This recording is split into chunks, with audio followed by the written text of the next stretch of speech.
Friends, फिर chemistry का एक टॉपिक आपसे मैं को रासायनिक अभिक्रियाएं और समीकरण ले रहे हैं।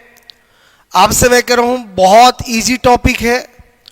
अक्सर इसके क्वेश्चंस आते हैं, स्टूडेंट को थोड़ा सा प्रॉब्लम आती है कि सर हम कैसे पहचानेंगे डिस्प्लेसमेंट रिएक्शन क्या होती है, डबल डिस्प्लेसमेंट रिएक्शन क्या होती है, कॉम्बिनेशन रिएक्शन क्या होती है, डीकम्पोजिशन रिएक्शन क्या होती है, भैया हम कैसे बोलो इक्वेशन को बैलेंस करना सीखेंगे।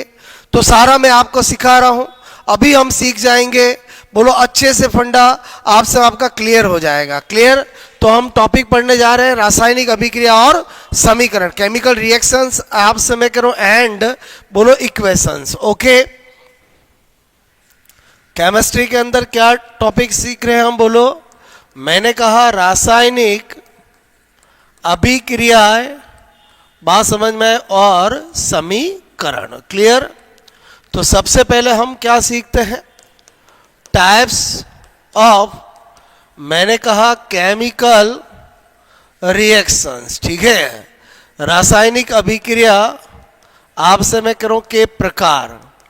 बेसिकली 4 ऐसे टाइप है जिसका फंडा आपका क्लियर होना चाहिए। नंबर 1 मैंने कहा संयोजन अभिक्रिया। संयोजन अभिक्रिया, ठीक है, बोले तो कॉम्बिनेशन रिएक्शन। कॉम्बिनेशन आपसे मैं कह रहा हूं रिएक्शन। ठीक है। नंबर 2 आपसे मैं कह रहा हूं वियोजन अभिक्रिया।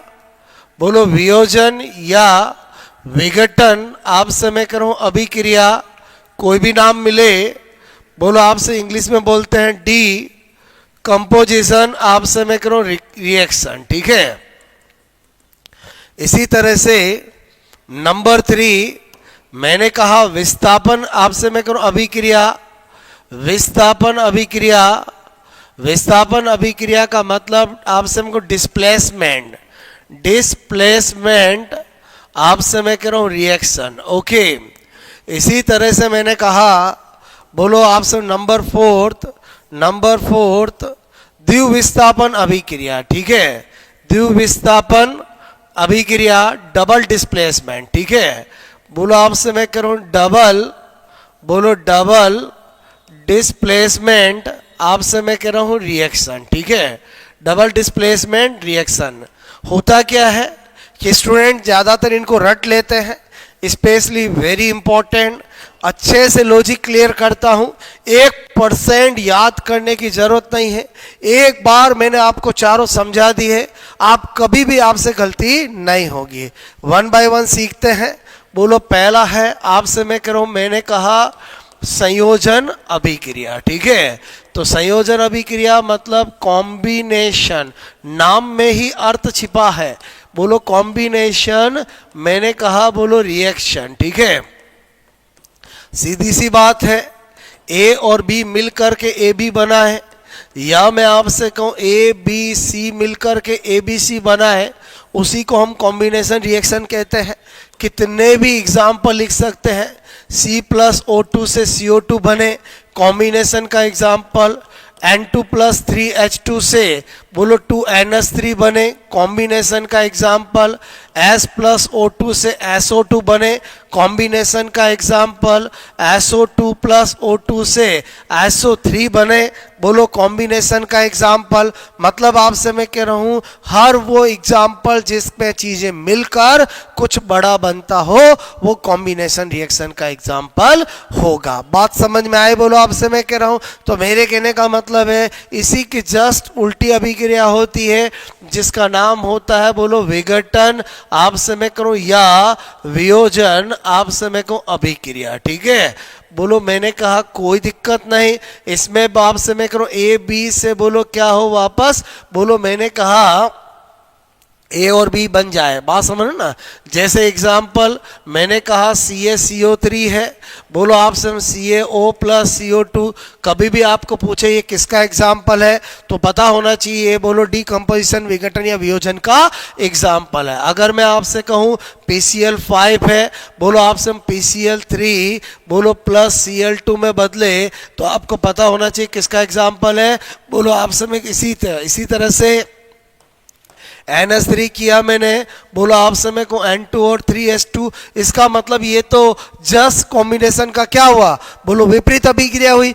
आई थिंक दो अभिक्रिया में आपको कोई दिक्कत नहीं आनी चाहिए, बिकॉज दोनों बहुत ईजी है, आप समय को जैसा नाम वैसा पहचान। क्लियर। उसके बाद आ जाते हैं अपन नंबर 3। नंबर 3 में मैं आपको क्या बता रहा हूं, विस्थापन अभिक्रिया। ठीक है, विस्थापन अभिक्रिया आप समय को बहुत बहुत इंपॉर्टेंट है, very very important. Clear.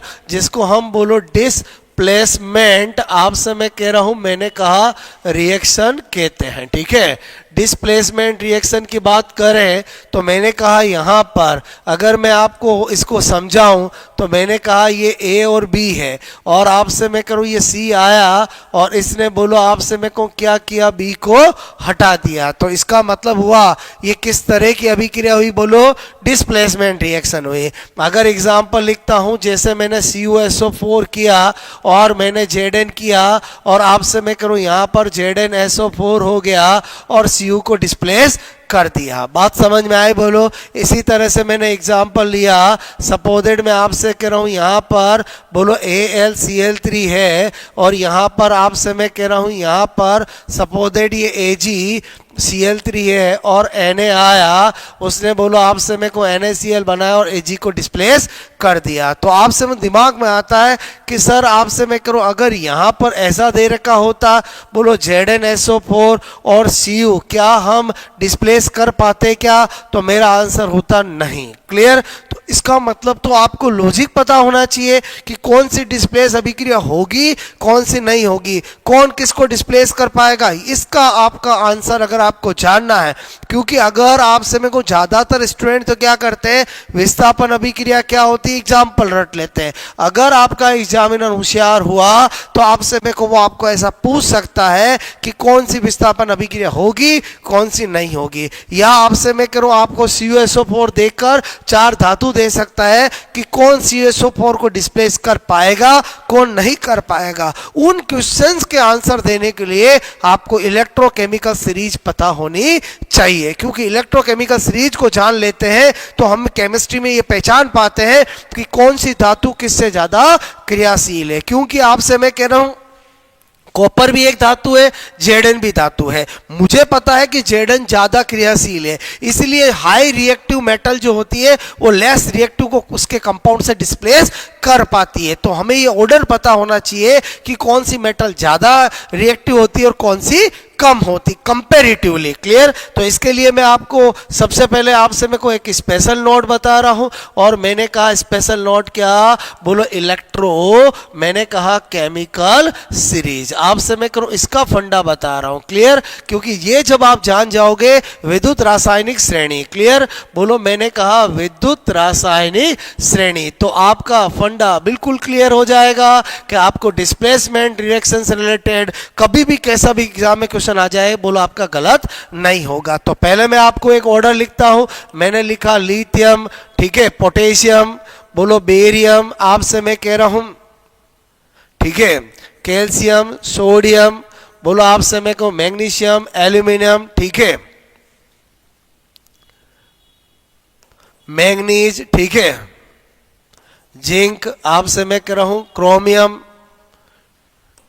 Iron, cadmium, ठीक है, निकेल, आपसे मैं कह रहा हूं, मैंने कहा Sn, बोलो आपसे मैं कह रहा हूं, ठीक है, फिर मैंने यहां पर लिखा, बोलो आपसे मैं कह रहा हूं यहां पर, ठीक है, मैंने लिखा कॉपर, ठीक है, यहां पर आपसे मैं कह रहा हूं Hg, ठीक है, Ag, आपसे मैं कह रहा हूं यहां पर बोलो प्लेटिनम और Au, ठीक है, ये मैंने मेटल्स लिखी है। अब आपसे मैं कह रहा हूं जब मैं इधर से इधर जाता हूं तो मैंने कहा यहां पर बोलो क्रियाशीलता, ठीक है, क्रियाशीलता मतलब रिएक्टिविटी, ठीक है, रिएक्टिविटी क्या होती है आपसे मैं कह रहा हूं, मैंने कहा डिक्रीज होती है। इसका मतलब इस श्रेणी के अंदर बोलो आपसे में जो ऊपर वाली मेटल्स है वो नीचे वाले को उसके विलयन से डिस्प्लेस कर सकती है। इसका मतलब अभी अपन ने देखा था कि आपसे मैं करूं अगर मैं CuSO4 और Zn लेता हूं तब तो आपने देखा था बोलो ZnSO4 और Cu बोलो होगा, लेकिन अगर मैं ZnSO4 आपसे मैं कह रहा हूं और अगर मैं आपसे मैं कहूं ZnSO4 और मैं अगर Ag भी ले लूं तो ये अभिक्रिया नहीं होगी, क्योंकि जो Zn है वो आपसे मैं कहूं कॉपर से पहले आता है, तो बोलो Zn ज़्यादा क्रियाशील हुआ, इधर क्रियाशीलता घटती है तो वो डिस्प्लेस कर सकता है। और लेकिन आपसे मैं कहूँ ये Ag जो है वो तो नहीं कर पाएगा। इसका मतलब हुआ कि आपको ये थोड़ा सा इस सीरीज का ऑर्डर पता होना चाहिए कि बोलो आपसे पहले कौन बाद में कौन। ओके, तो मैंने कहा ये अगर याद होगा तो आपका काम हो जाएगा, एग्जामिनर कितना भी टफ क्वेश्चन दे दे उसका आंसर दे पाएगा। क्लियर?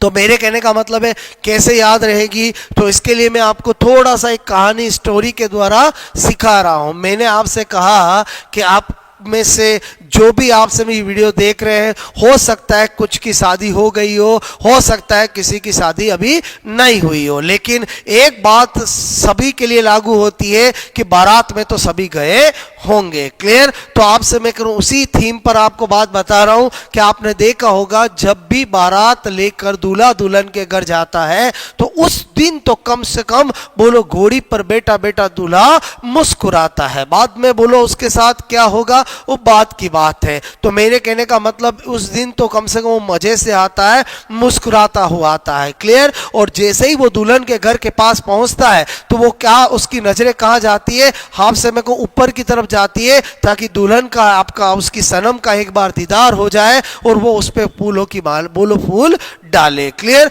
तो आपसे मेरे को ये एक ट्रेंड है जो ट्रेडिशनल है, जो बहुत सालों से चला आ रहा है। तो मैं जो ट्रिक बता रहा हूं उसमें दो पार्ट को जोड़ रहा हूं, एक ट्रेडिशनल चीज को जोड़ रहा हूं और एक आजकल जो हम अखबारों में खबरें पढ़ते हैं उसको जोड़ रहा हूं। क्लियर? देखना आपको क्या बता रहा हूं। मैंने कहा यहां पर बोलो और बारात भी मैं किसकी लेके आ रहा हूं, बोलो आपसे मैं कहूं लड़कियों का प्रिय कान्हा कृष्ण भगवान की लेके आ रहा हूं। क्लियर? क्योंकि आपसे मैं करूं लड़कियों को उससे ज्यादा प्यार करने वाला कोई होता नहीं है। तो मैंने कहा लेकर आपसे मैं करूं लेकर बारात, ठीक है, बारात मैंने कहा कान्हा, ठीक है, कान्हा बोलो मजे से आला। क्लियर? क्या बोला मैंने? लेके बारात कान्हा मजे से आला।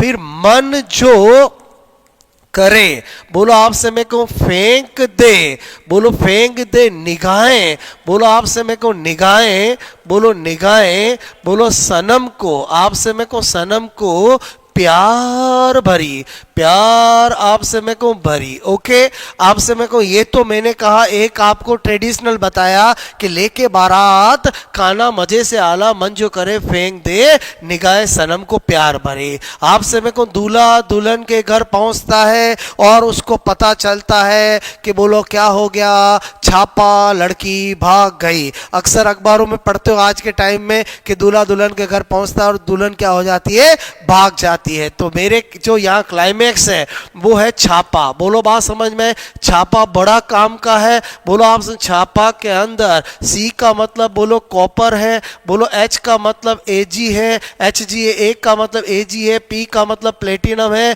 और एक का मतलब Au है। और ये जो छापा वाली धातुएं होती है ये बहुत कम क्रियाशील होती है। क्लियर? तो मेरे कहने का मतलब मैंने क्या लॉजिक बताया, लेके बारात कान्हा मजे से आला मन जो करे फेंक दे निगाहे सनम को प्यार भरी, छापा लड़की भाग गई। क्लियर? तो मेरे कहने का मतलब ले से क्या हो गया लिथियम, कर से क्या हो गया पोटेशियम, बारात से क्या हो गया बेरियम, कान्हा कैल्शियम सोडियम, मजे का मतलब मैग्नीशियम, आला का मतलब एल्यूमिनियम, मन का मतलब मैंगनीज, जो का मतलब जिंक, करे का मतलब क्रोमियम, फे यानी बोलो आयरन, आप कह दे यानी कैडमियम, निगाह या निकल, सनम यानी एसन और प्यार भरी मतलब Tb, और छापा मतलब लड़की भाग गई, छापा का मतलब C का मतलब कॉपर, H का मतलब Hg, A का मतलब Ag, P का मतलब प्लेटिनम और A का मतलब Au। क्लियर। यहां पर अभी मैं आपको डिस्प्लेसमेंट बोलो का लॉजिक सिखा रहा हूं, बाकी इलेक्ट्रोकेमिकल सीरीज अपने आप में इतनी इंपॉर्टेंट है कि इससे हम बोलो कितने भी कॉन्सेप्ट निकाल सकते हैं। क्लियर। तो अभी मैंने आपको यह बताना था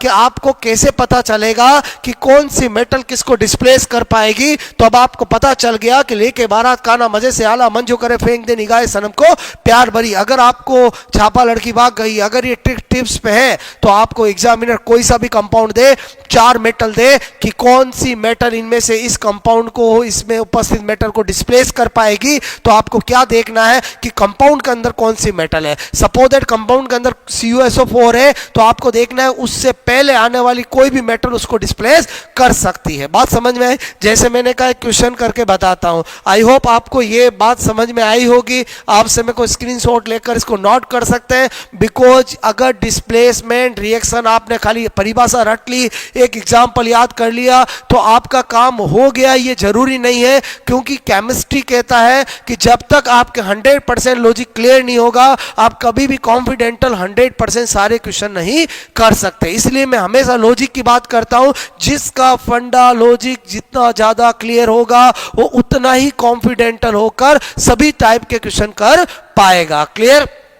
उसके बाद मैंने कहा अगर हम एक क्वेश्चन की बात करें तो आपको दिया सपोजेट, आपसे मैं कह रहा हूं, मैंने कहा यहां पर बोलो CuSO4, ठीक है, को निम्न में से कौन सी आपसे मैं कहूं धातु बोलो, आपसे मैं कहूं उसके यौगिक, आपसे मैं कह रहा हूं यौगिक बोलो से विस्थापित, आपसे मैं कहूं विस्थापित बोलो कर मैंने कहा सकती है। ठीक है। तो अपन ने देखा एक ऑप्शन है आपके पास Au, एक ऑप्शन है आपके पास Ag, एक ऑप्शन है आपके पास मैंने कहा बोलो आपसे मैं कह रहा हूं निकल, और एक ऑप्शन है ऑल। तो आपको तुरंत फंडा पता चला कि बोलो आपसे मैं कह रहा हूं निकल ही आंसर होगा, क्योंकि Au और Ag तो बोलो इलेक्ट्रोकेमिकल सीरीज में कॉपर के बाद आती है, तो वो तो कॉपर को कभी डिस्प्लेस नहीं कर सकती है। इसी तरह से मैंने कहा अगर क्वेश्चन आ जाए आपसे मैं कह रहा हूं, आपको दिया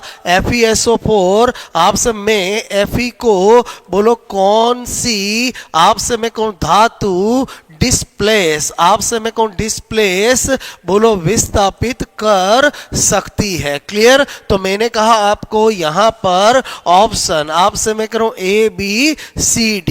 क्लियर। तो आपसे मैं को एक आपको ऑप्शन दे रखा है सपोजेट एल्यूमिनियम, क्या दे रखा है एल्यूमिनियम, मेरी बात को समझना। एक आपको दे रखा है सपोजेट मैं आपसे कह रहा हूं बोलो कैडमियम। ठीक है। बोलो आपसे मैं को एक ऑप्शन दे रखा है आपको मैंने कहा बोलो ऑप्शन सोडियम, और एक दे रखा है बोलो A और C बहुत। क्लियर। तो अगेन आपको पता होना चाहिए कि बोलो अगर आयरन का सोचे तो लेकर बारात खाना मजे से आला, मन जो करे फेंक दे। बात समझ में है। यानी आपको पता चला कि जो आपसे में को कैडमियम है वो आयरन के बाद आती है, इसलिए कैडमियम की हिम्मत नहीं है कि उसको डिस्प्लेस कर पाए। इसलिए आपसे मैं कहूं यहां पर बोलो मैंने कहा बोलो कौन डिस्प्लेस कर पाएगी, एल्यूमिनियम और सोडियम जो कि उससे पहले आती है वो दोनों डिस्प्लेस कर पाएगी। आई होप आपको मेरी बात समझ में आई होगी कि एक्चुअली डिस्प्लेसमेंट रिएक्शन क्या होती है और क्या उसकी कंडीशन होती है, कौन किसको डिस्प्लेस कर सकता है, कौन सी डिस्प्लेसमेंट रिएक्शन कभी नहीं हो सकती। एक सिंपल सी ट्रिक मैंने आपको बताई और आपका डिस्प्लेसमेंट रिएक्शन हमेशा हमेशा के लिए तैयार हो गई है। क्लियर। उसके बाद अपन बात करते हैं नंबर 4, मैंने कहा बोलो डबल डिस्प्लेसमेंट, बोलो द्विविस्थापन। ठीक है। द्विविस्थापन मतलब आपसे मैं कौन डबल डिस्प्लेसमेंट। ठीक है।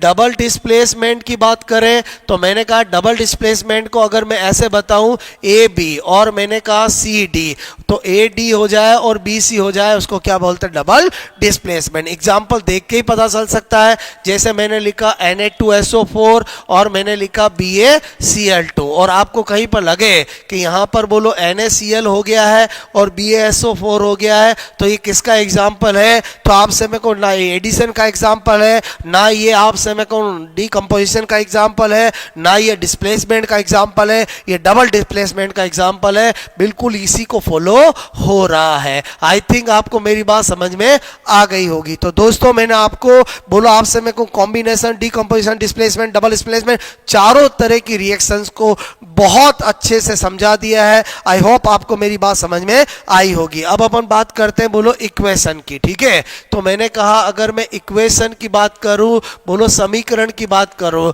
तो इसमें एग्जाम में क्वेश्चन क्या पूछे जाते हैं, क्लियर। तो सिंपल से क्वेश्चन आते हैं, आपको बैलेंसिंग करना आना चाहिए। जैसे मैंने कहा इसमें मैं आपको क्वेश्चन से ही सिखाता हूं। सपोज दैट आपको यहाँ पर दिया CH4 और आपसे मैं कहूँ O2 और यहाँ पर CO2, आपसे मैं कहूँ X और H2O Y और यहाँ पर दिया बोलो Z, क्लियर। और आपसे पूछा कि यहाँ बोलो आपसे मैं को X, Y एंड Z बोलो क्रम से आपसे मैं को होंगे, क्लियर। तो आपसे मेरे को इसमें आपको करना आना चाहिए, बैलेंस करना आना चाहिए कि ये CH4 है, क्लियर, ये O2 है और आपसे मैंने कहा ये CO2 और ये H2O। इधर कार्बन कितना है 1, तो इधर 1, कोई दिक्कत नहीं। बोलो आपसे मेरे को इधर हाइड्रोजन कितने हैं, तो मैंने कहा 4 है, तो इधर मैं क्या करूंगा बोलो 2 कर दूंगा तो 4 बन जाएगा। कार्बन बैलेंस हो गया, हाइड्रोजन बैलेंस हो गया, क्लियर। और मैंने कहा ऑक्सीजन, देखें इधर ऑक्सीजन कितना है, 2 2 4 है, इधर कितने हैं बोलो 2 है, आपसे में तो 2 कर देंगे तो 4 हो जाएगा। इसका मतलब मुझे पता चल गया कि बोलो ये जो है वो मेरा Z है। अच्छा मैंने कहा जब कुछ नहीं होता तो क्या होता है बोलो 1 होता है। ये क्या हुआ बोलो मेरा X है और ये मेरा क्या हुआ Y है। अब आपसे मैं को अबर ऑप्शन जो है वो अगर आपको ऐसे दे रखे हो, बोलो आपसे मैं कह रहा हूं, मैंने कहा 1 2 2 2 1 2 2 2 1, क्लियर। आपसे मैं कह रहा हूं मेरे कहने का मतलब 1 1 2, क्लियर। तो हम इजीली दे सकते हैं। हमें पूछा है X Y Z, क्लियर। तो मैंने देखा X क्या है 1, क्लियर, तो ये मुझे मिल गया 1। इसका मतलब ये 2 तो हो ही नहीं सकते हैं। फिर मैंने देखा बोला आपसे मैं करूं ये X, ये Y और ये Z, क्लियर। तो मैंने कहा आपसे Y कितना है 2, तो आपसे मैं कहूँ 2 और Z भी कितना है 2, तो आंसर मेरा क्या हो जाएगा A हो जाएगा। मतलब ऐसे जब भी एग्जाम में क्वेश्चन आते हैं उसमें आपसे मैं कहूँ आपका कॉमन सेंस, एक सिंपल सी चीज कि जो इधर है उतना का उतना इधर होना चाहिए। ये अगर आपको बैलेंस करना आ गया तो ऐसे क्वेश्चन आप इजीली कर सकते हो। अगेन आपसे मैं को क्वेश्चन से सिखा रहा हूं। क्वेश्चन नंबर 2 मैंने कहा आपको दिया जाए, सपोज दैट मैंने कहा यहां पर बोलो आपसे मैं कह रहा हूं C2 बोलो H आपसे 4, ठीक है, और एक दिया O2 और एक दिया CO2 और एक दिया H2 और मैंने कहा यहाँ X बोलो Y और Z, ठीक है, बोलो क्रम से आपसे मैं कहूँ होंगे, क्लियर। तो आपको ये देखना जरूरी है पूछा क्या है, बात समझ ना।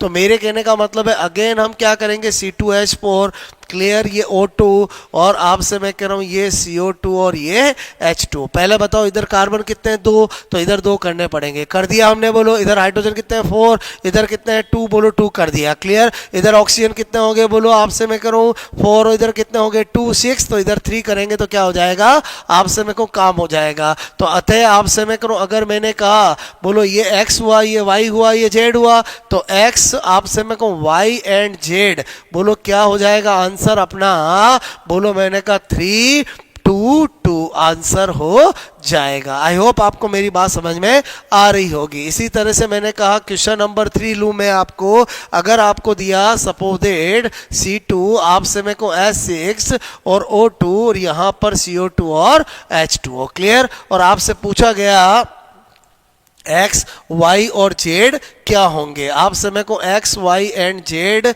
बोलो आपसे मैं कह रहा हूं, ठीक है, का योग आपसे मैं होगा, ऐसा भी कभी पूछ लेते हैं, कोई दिक्कत नहीं। बोलो जब हम X Y Z निकालेंगे तो जो पूछेंगे वो बता देंगे, बात समझ में आए, ओके। तो मैंने कहा ये C2H6 है, ये O2 है, आपसे मैं कहूँ ये CO2 है और ये H2 है, क्लियर। यहाँ पर आपसे मैं करूँ कार्बन कितने हैं 2 है, तो हमने कर दिया कार्बन 2। यहाँ पर आपसे हाइड्रोजन कितने हैं 6 है, तो यहाँ पर कितना कितना बोलो मैंने कर दिया 6 कर दिया। ऑक्सीजन मैंने देखा 4 और 3 7 है, तो यहाँ पर बोलो 7 डिवाइड बाई 2 कर दूंगा तो अपने आप भी बोलो 7 हो जाएगा। क्लियर? तो ये मेरा x है, ये मेरा y है, ये मेरा z है। क्लियर? तो मैंने क्या देखा कि बोलो x जो है वो 3.5 मोल है। क्लियर? बोलो y है वो कितना है, बोलो 2 है, और मैंने देखा z है वो कितना 3 है। तो मुझे तीनों का सम पूछा है, तो बोलो मेरा क्या हो जाएगा 8.5 मोल हो जाएगा। आई होप आपको मेरी बात समझ में आई होगी। ऑप्शन आपको 5.5 मोल पूछा, बोलो ऑप्शन मिल सकता है, बोलो मिल सकता है, आपको 6.5 मिल सकता है, आपको 7.5 मिल सकता है, आपको 8.5 मिल सकता है। आई होप आपको मेरी बात समझ में आई होगी। दोस्तों मैंने आपको फिर अगेन एक रैपिड फास्ट तरीके से अभिक्रियाओं के बोलो आपसे मेरे को रासायनिक अभिक्रियाएं और समीकरण वाला जो टॉपिक है वो स्टडी करा दिया। आपसे मैं करूं, मैं बिना एक सेकंड टाइम वेस्ट किए हुए आपको रैपिड फास्ट तरीके से बोलो इसलिए बताता हूं क्योंकि आपका टाइम बड़ा इंपॉर्टेंट है। कोई फालतू बात नहीं करनी होती है, केवल और केवल मुझे आपको कंटेंट देने हैं जो आपके काम के हैं। आप 15 मिनट 20 मिनट 25 मिनट के अंदर इस लेक्चर को देखकर कॉन्फिडेंस ला सकते हो कि हाँ आपसे में को हमारा काम हो जाएगा। क्लियर? तो आज को आपको ये लेक्चर बोलो आपसे जरूर पसंद आया होगा, जरूर बताएं मुझे कमेंट्स द्वारा, और आपसे मैं करूँ इसी तरह से पढ़ते रहे, मस्त रहे। और एक बात हमेशा ध्यान रखें, अगर आप साइंस के स्टूडेंट हो तो आपसे मैं कहूँ जब तक आपके फंडे क्लियर नहीं है तो आपसे तब तक आपको कभी कॉन्फिडेंस नहीं आएगा। इसलिए मैं हमेशा अपनी स्टडी में चाहे बोलो कोई सा भी टॉपिक हो, मैं बात लॉजिक की करता हूं, बिकॉज जितने ज्यादा लॉजिक फंडे आपके क्लियर होंगे उतने ही ज्यादा आपकी अच्छी परफॉर्मेंस होगी। Okay, best of luck.